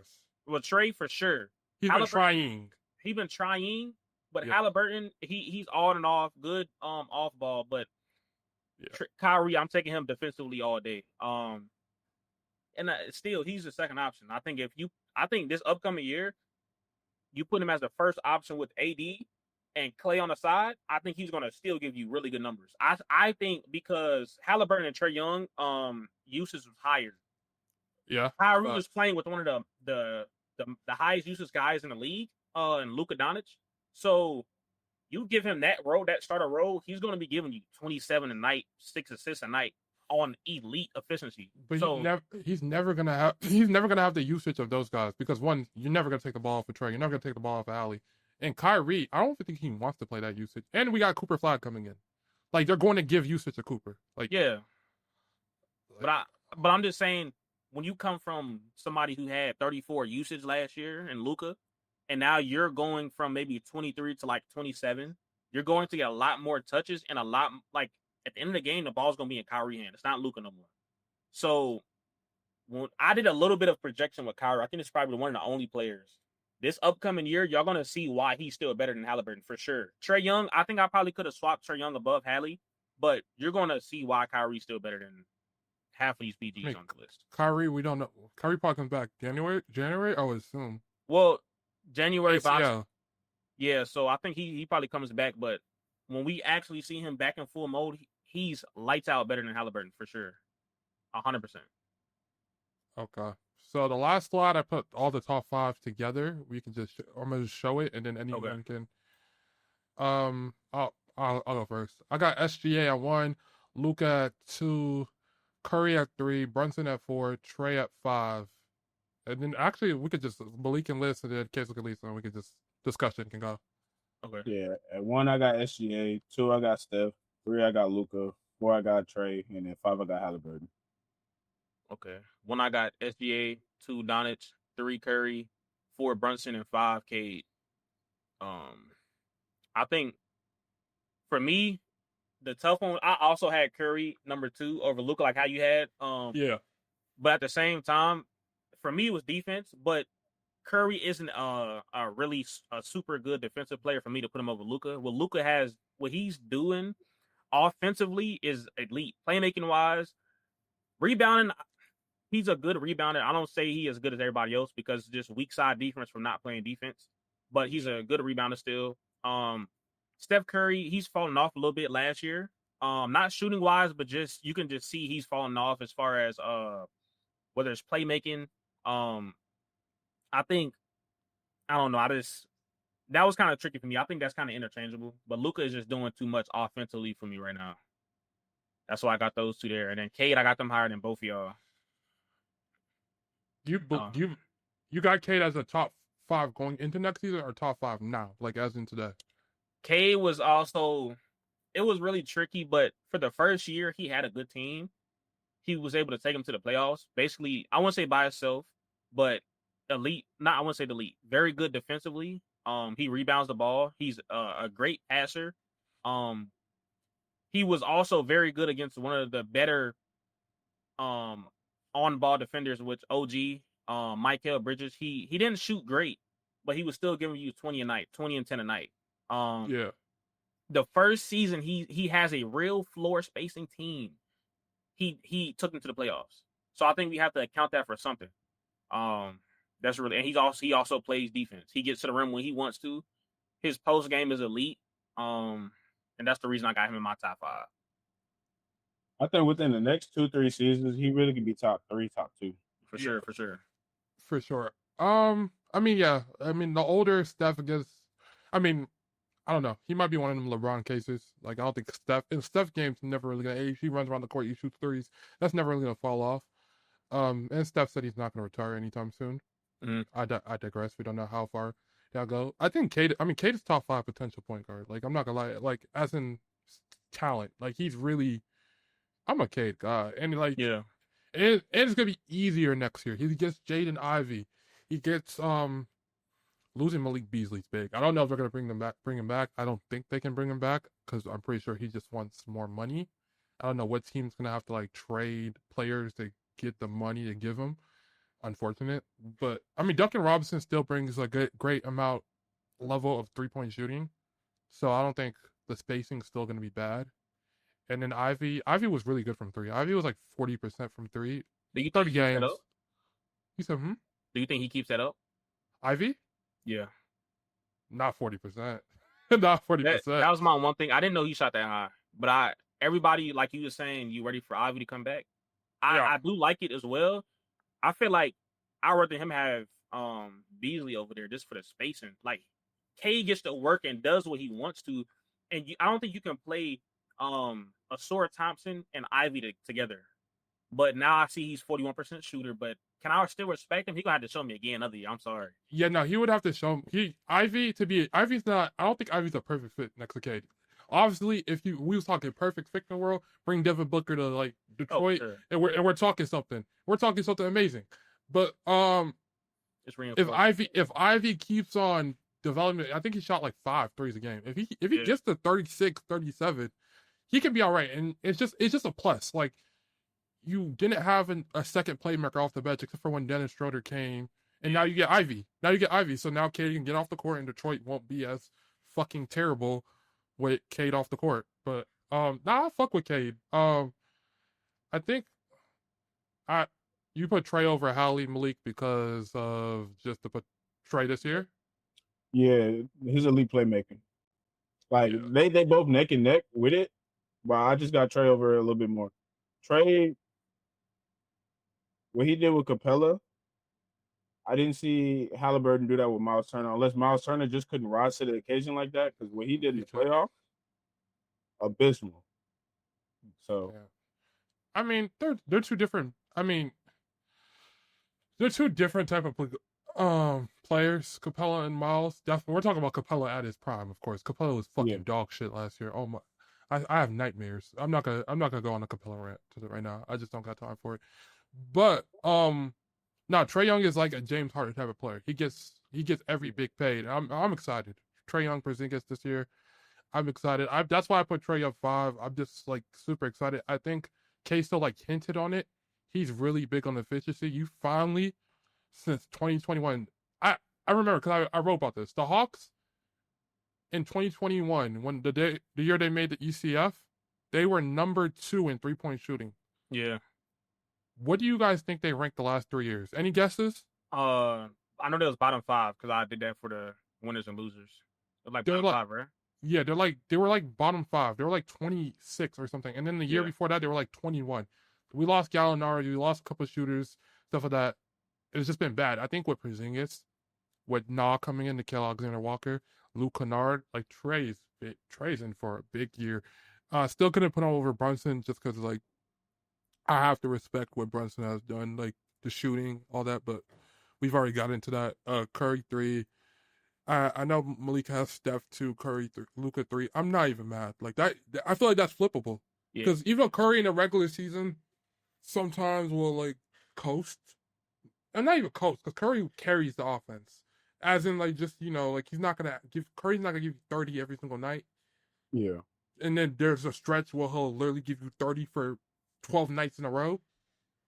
But in the playoffs, he's always him, bro. He's always him. So I'm not mad.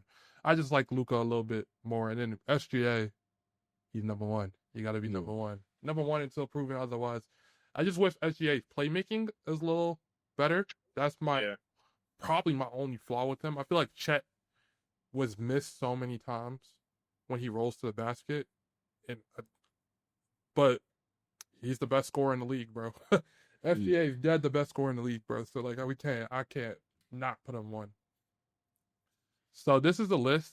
I fuck with this. This was fun. We're gonna be doing shooting guard next time, but we're gonna go on a little break, and we'll be back. Hey guys, I just wanted to say thank you for getting to this part of the video. The video is not over. We're just transitioning over to the next part of the podcast. Make sure you leave a 5-star review, a subscribe, and a like on all video platforms. We love you guys so much. We appreciate you guys supporting. The podcast will get better every single time. We had audio syncing issues, but we'll figure it out. I love you guys so much. Deuces. Would you rather some former NBA guards that aren't in the league anymore, and some current NBA guards The first one we're gonna do is John Wall versus John Morant. We're gonna give respect to the guy that just retired. But Malik, who do you have Between John Morant and John Wall, at their peak, of course? yeah, I got John Wall. Only because I feel like he was a better defender than Ja is. They're both explosive. They both obviously dealt with their injuries. Um, both was the centerpieces of both of their teams. Both needed to improve on their shooting, but I just feel like John Wall was just a better defender, so that's why I got him over Ja. Okay, so Pretty much similar. Defender, all defensive second team.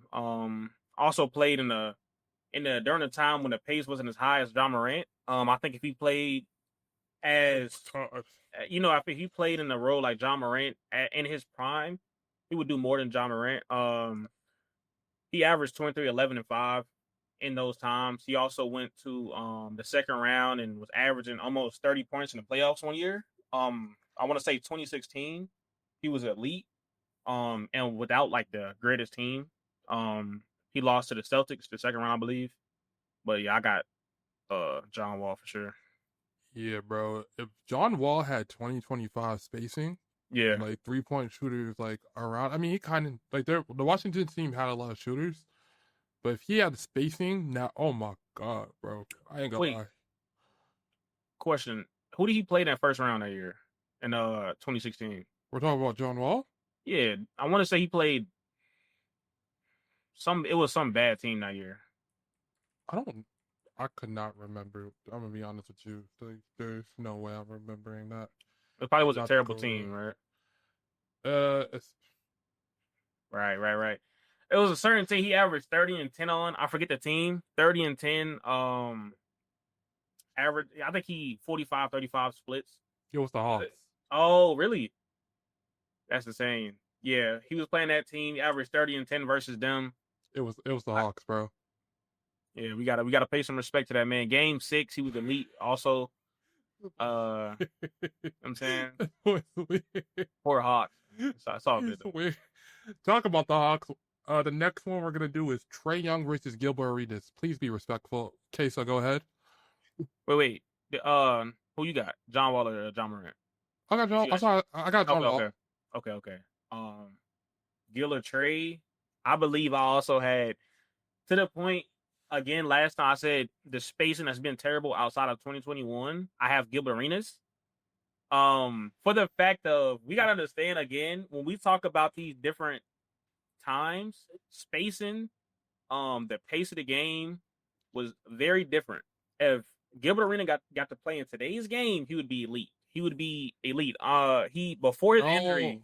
No, play him in his era. It's his era. Okay, but even then, let's do his era, right? The notes that I had before injury, he averaged 28, 29, and 26. He was still a 37% shooter.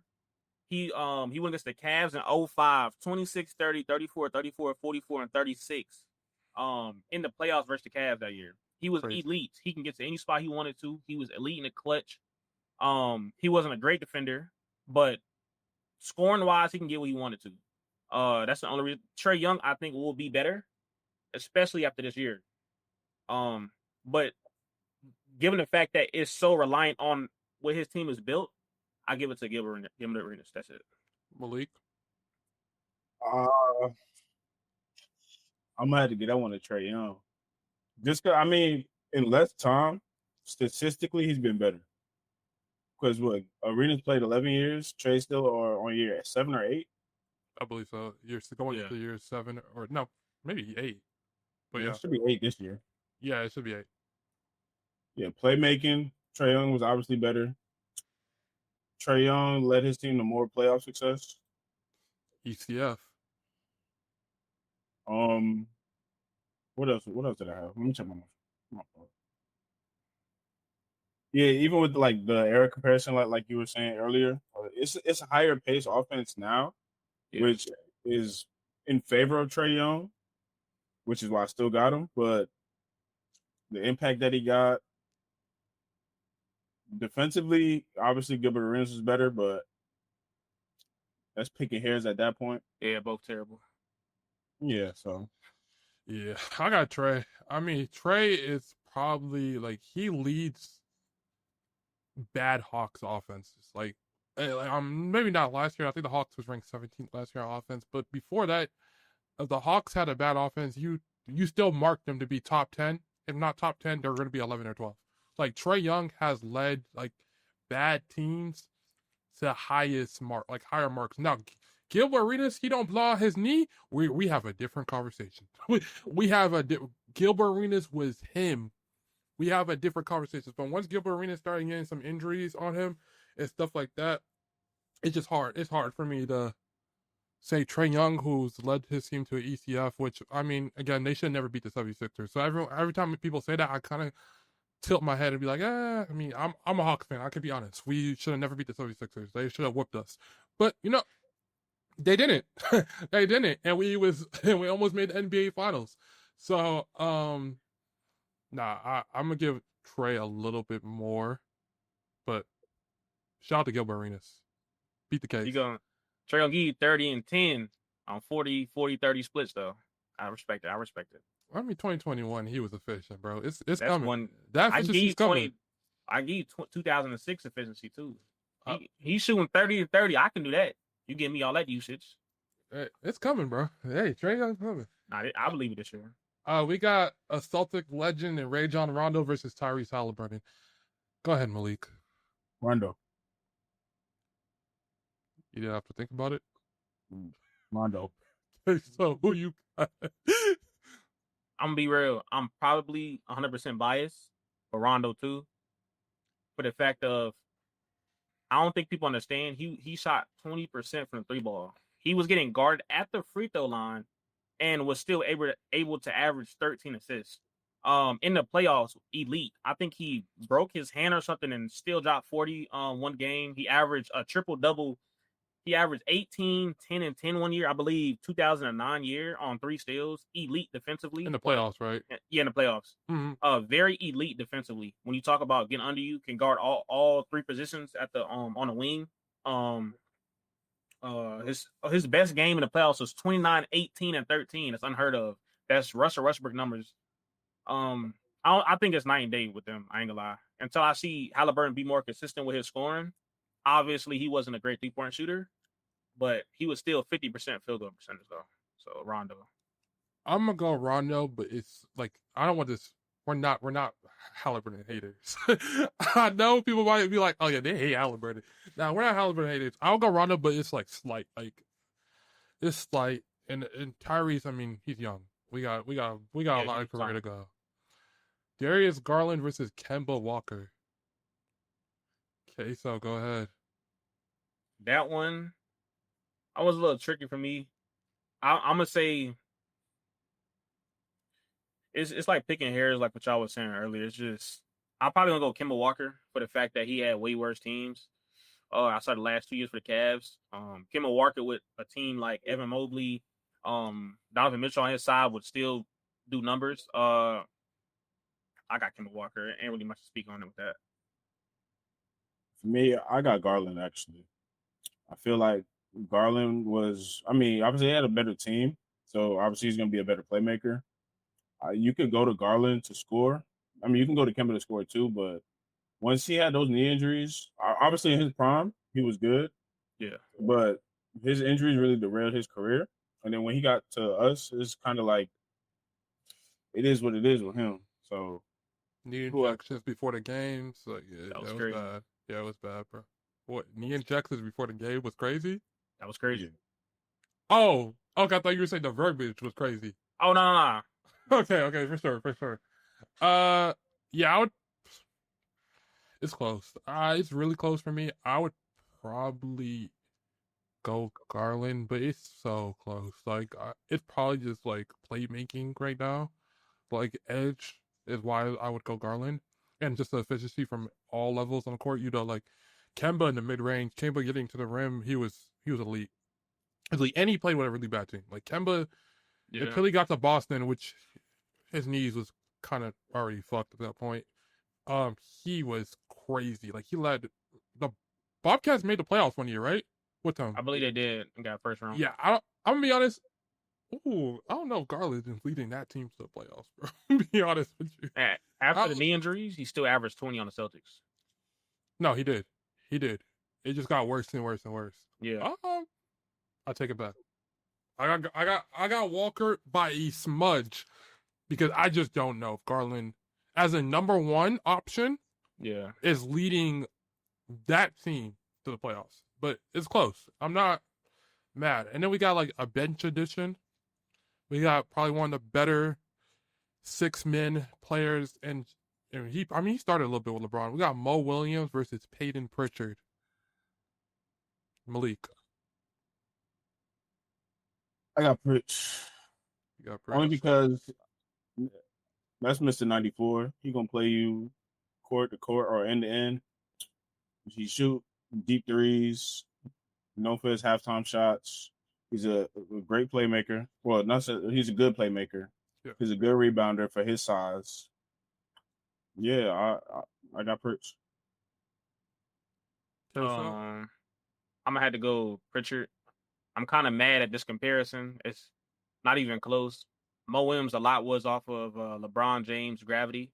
Peyton Pritchard obviously has gravity there too, but he played a lot with the bench without the starters. And I believe last year we blew out a lot of teams, so one of the most ever. And he was just playing and he was just getting what he wanted to. It's not even close. I don't think so. I think Mo Williams had 35 minutes and averaged 17. Obviously, the pace is different, but you give Peyton 35 minutes, he's going to average probably 24 easily. Mo was a bucket. Give me Peyton though. And yeah, I made this one just to give just because I remembered Mo Williams. I was like, Mo was a bucket. But no, Peyton's just probably a better player. And I mean, we're talking about career now. I can't say, oh, give Peyton some time. But even right now, you put Peyton back in them old years, obviously offense is way different. They probably don't even let Peyton shoot 8-9 threes. They'll probably be like, what the fuck are you doing? But then you see him go to practice and shoot 10 threes in a row. They're like, okay, you could shoot this shit. So no, Peyton was a bucket. After this, we are going to go talk about the winners and losers of the offseason. We wish we got this podcast rolling a little earlier, so it's kind of late into the offseason. But, we got more news and stuff like that. My winners of the offseason, I have 3. We didn't have a number amount of how many we can go. Y'all can go 15 if y'all want. But my winners of the offseason, team-wise, is the Atlanta Hawks, Denver Nuggets, and Houston Rockets. There are a couple more. I'm not hating on any other team. But what Atlanta, first of all, let me just speak on my team real quick. What Atlanta has finally gave Trae Young the chance to have an optimized offense. When Trae Young leaves the court, I'm not worried about who can you throw the ball to and get some points. Now, obviously, Trae Young's going to play a lot of minutes with Porzingis.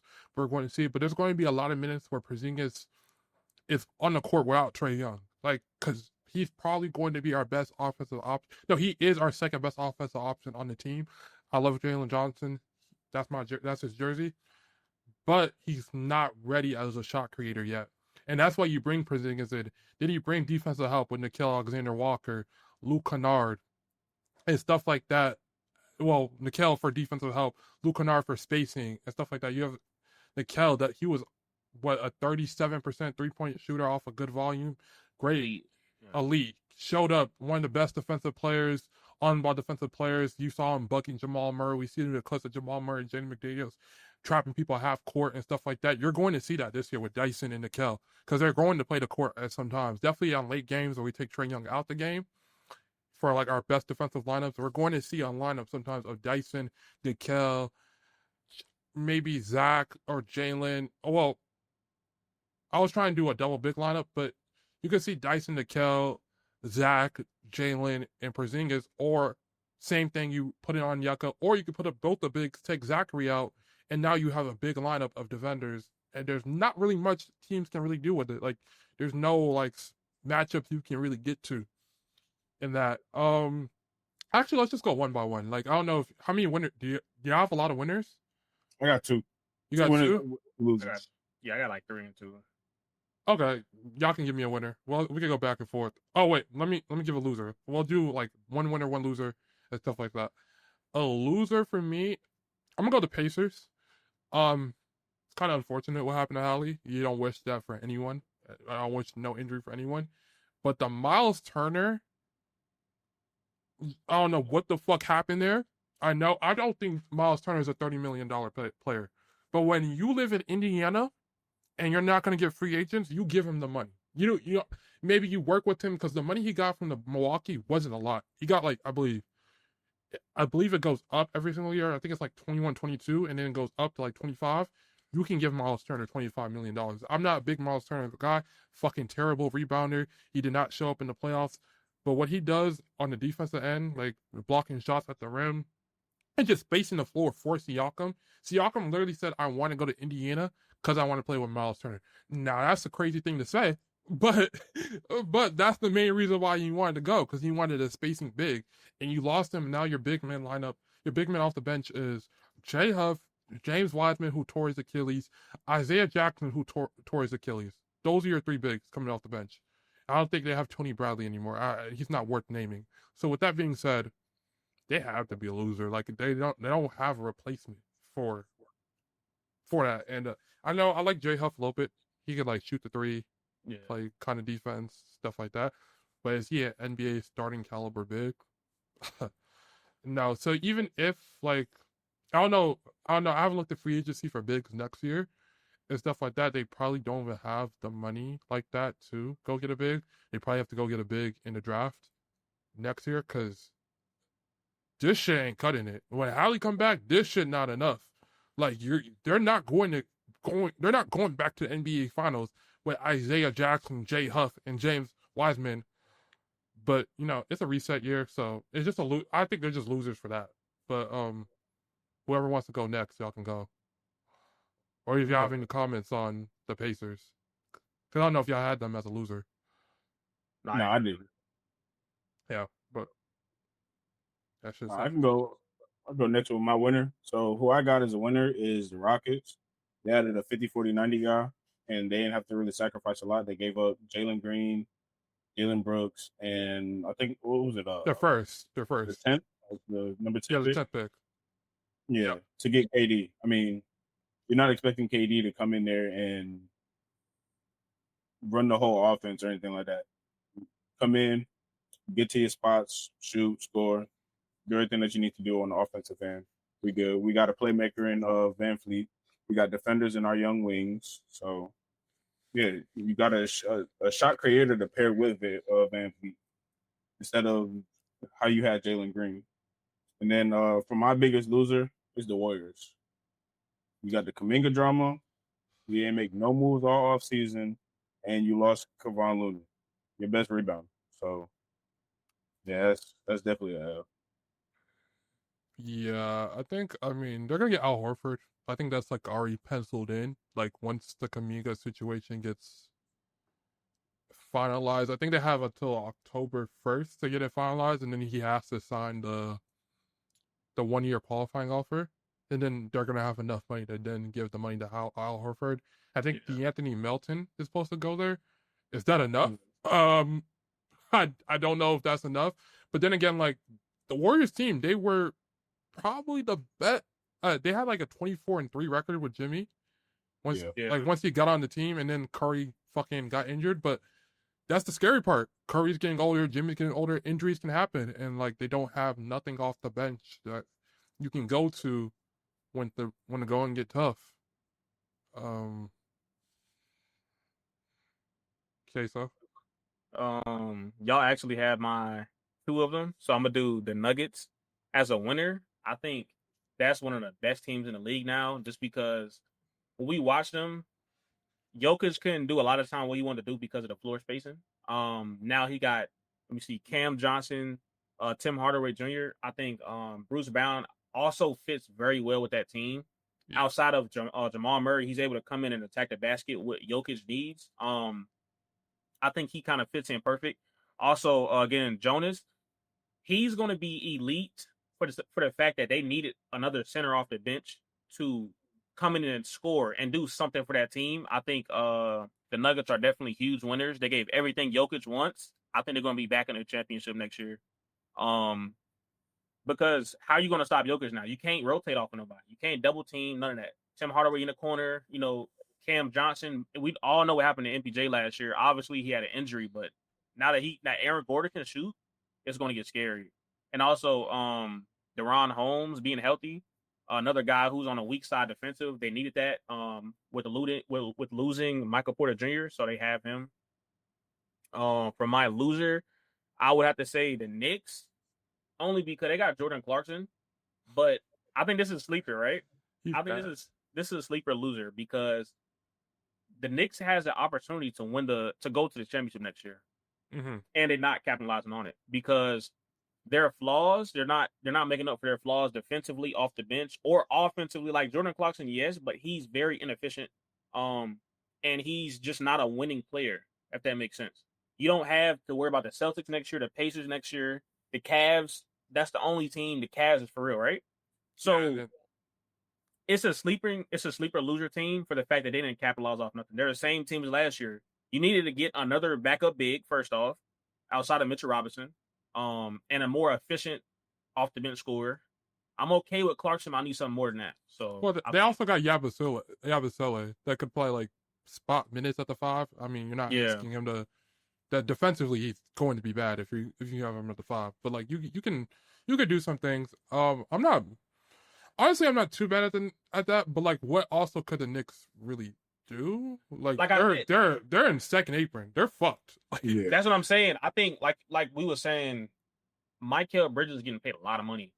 You could have traded him and got somebody who does what he does on a less deal. Even if they got Malik Beasley, Malik Beasley. There's a lot of guys they can go out there and get outside of Mikal. His deal is ridiculous. I'm sorry. Malik Beasley, I saw a rumor before like the pod started. Like Malik Beasley is looking at New York and the Knicks and some other team. I cannot remember. He goes there. That's elite. If he goes there, I like it. They're probably just never going to be like with Cat and Brunson. They're probably never going to be a good defense. Like, as in like in the playoffs, like when the game gets slower. And in the regular season, I forgot. I think they were top 10 or whatever. Fuck the regular season with them. They're going to make the playoffs. They're going to be a top 3 team in the East. The regular season doesn't matter for them. It does not matter for them. It's in the playoffs. That's the reason I got them. So I got them as a loser because I think they needed to get another backup big like Cornette or somebody who can be usable. Because I think in order for Cat to be good on defense, Mitchell Robinson has to start. I believe he has to be the back line of defense and protect the rim. And if Cat get blown by, you're good. You don't have to worry about Cat getting blown by because you have a rim protector. So with Cat being a rim protector, I believe he was one of the worst defenders at the rim outside of Jokic. We cannot have that with Jalen Brunson on the front end. You can't have that. So I think they lost because their only chance to win the championship, which could be next year, they didn't capitalize on it. They're the same team. Yeah, they're the same because you're gonna have Jason Tatum back after that, Halliburton back after that. Pistons are on the rise. Like y'all, this is your only year. Yeah, I mean, I'm not too mad at you. Like when you explain it like that, like I mean, they kind of got a big. I mean, Luke Cornette is kind of hard because he got paid a lot of money by San Antonio. I don't see him turning that down, and he was gonna get and the big free agency market was bad. Like it was bad, but like they could have made a deal and tried to trade Mikal for something. Like there's a couple. I can't really think of anything off the top of my head that like could have, and it's hard. And you would have to probably attach some picks too. Yeah. If you want like a really good big now, because like Mikal's not gonna get you a young big. No one's trading a young big for Mikal. But I know. Well, I mean, I say that, but it was some players on expiring deals, but they could have got Brook Lopez, who was a free agent. It was just two guys who was free agents, but somebody who can just replace what Mikal does is very easy to find because Mikal wasn't super elite last year. He was good in some spots, but if you traded him for Cam Johnson, I wouldn't be mad. I mean, his deal is ridiculous. Him and OG deal put together, it's like y'all have 2 superstars, which I don't. They're 3-and-D role players. So that's why Brunson took the less money. And I don't think that it is what it is. I mean, I never. They could even trade him for Drew Holiday. I'd have been happy with them, and to go use that money elsewhere. Go get Ty Jerome. Do something. Yeah, the Celtics probably would have took Mikal. They would have probably took Mikal. Well, no, I'm saying for the Blazers right now. I don't think the Blazers are planning on trading him, which is crazy. Yeah.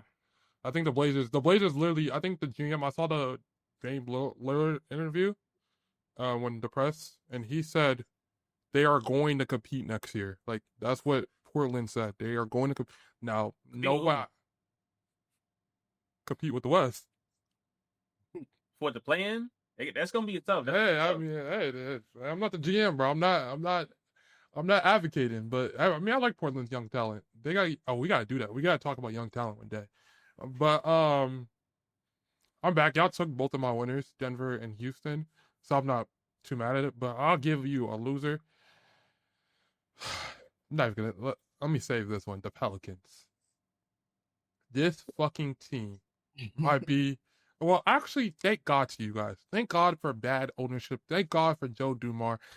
Thank God for everything that could ever happen for that organization for giving me their pick when they're not going to be good next year. They're probably not going to make the playoffs. Now, if Zion plays 82 games, the notes I wrote down for them, I literally said they gave us their pick next year for Derek Queen. He got hurt after summer league. How long? He's already. They said until December, until January. No, January.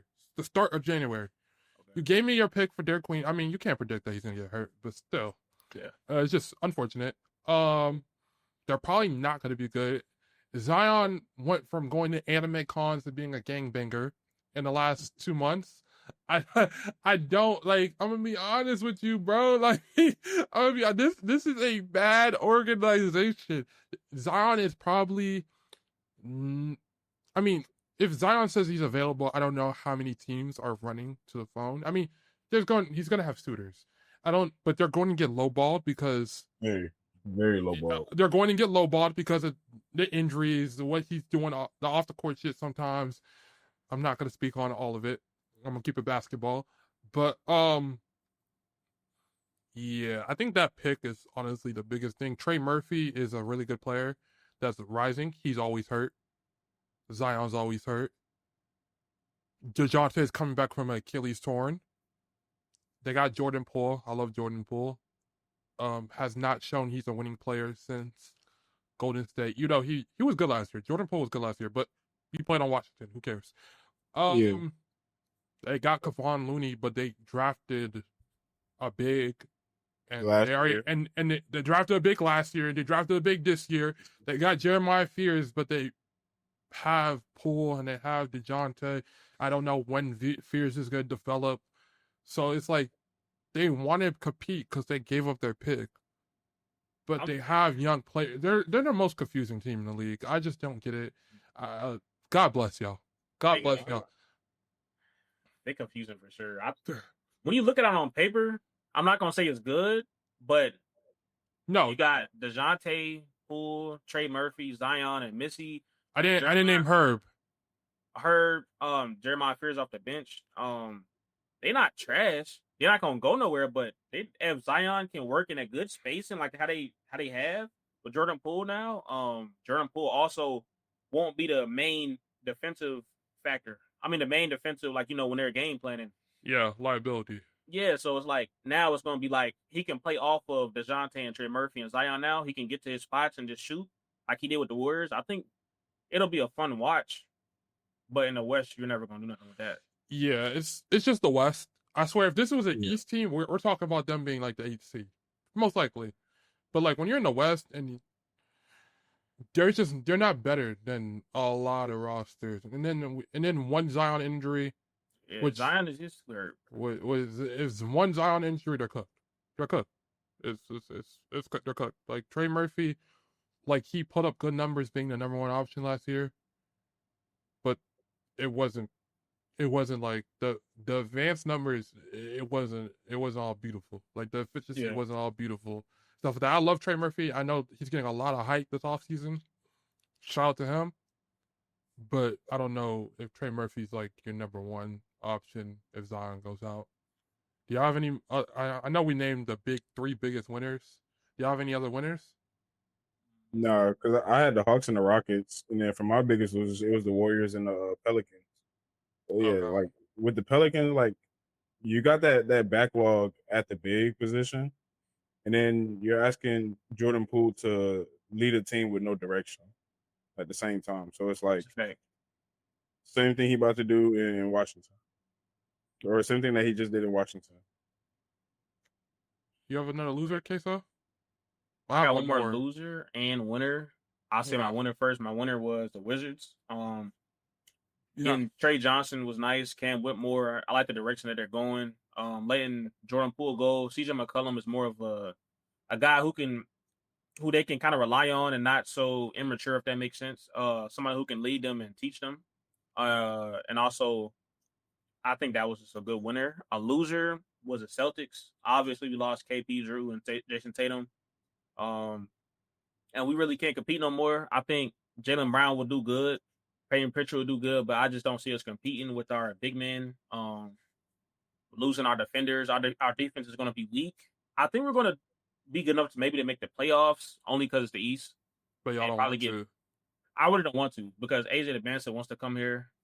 There's some dogs next year. I'm bro. And also, it sounds crazy, but as a Celtics fan, this is the first year I don't have to watch games and my heart racing.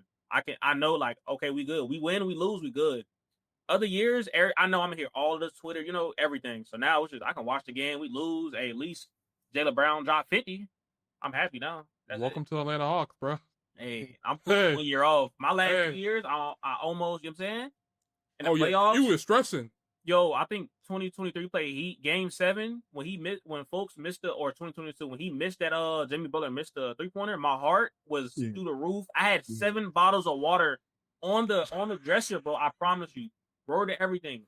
7 bottles of water because that Game 7 was very stressful. Al Horford keeps wanting to be the point guard, running the ball, about to lose the ball every possession. Nah, I don't want. I can't go through that no more. I'm good this year. I'm happy. I'm happy. I want to say happy, but I'm good this year. Yeah, I'm good. My only loser was the Brooklyn Nets. 5 first-round picks. You draft 4 point guards. One's a big, that's a point guard. They drafted Drake Powell. I like Drake Powell, but I mean, I like Danny Wolf, but I don't know if he'll be a real NBA player. He's just kind of, yeah. I hope so. I like him, but still, regardless, you drafted 4 point guards, and I just don't get it. And then they still have the Cam Thomas situation. Oh yeah, I do have another loser. It's not a team. It's restricted free agents. Josh Giddey, Quentin Grimes, Kuminga, Cam Thomas. All 4 of them was expecting to get money. All 4 of them haven't got shit. They're all jobless. Well, they're not jobless because they'll be a qualifying, but they was all expecting big bread. They didn't get it. And the Nets, they have Michael Porter Jr. going on interviews. Shout out to him. Yeah, I'm not. The only thing I think is promising about the Nets is Jordi Fernandez. They have a coach. And I'm going to pray for him every single night because I don't think that team is bad. And it's funny. Every time we see like Giannis news or some big free agency, we always see it's like the random, hey, Brooklyn got him. Brooklyn got picks to give him. I don't want to see Giannis in Brooklyn. I'll cry for him. I'll dead cry for him. Nasty. He'll never do it though. He'll never, because once Giannis asks for a trade, if he ever does ask for a trade, he's going to control where he goes to.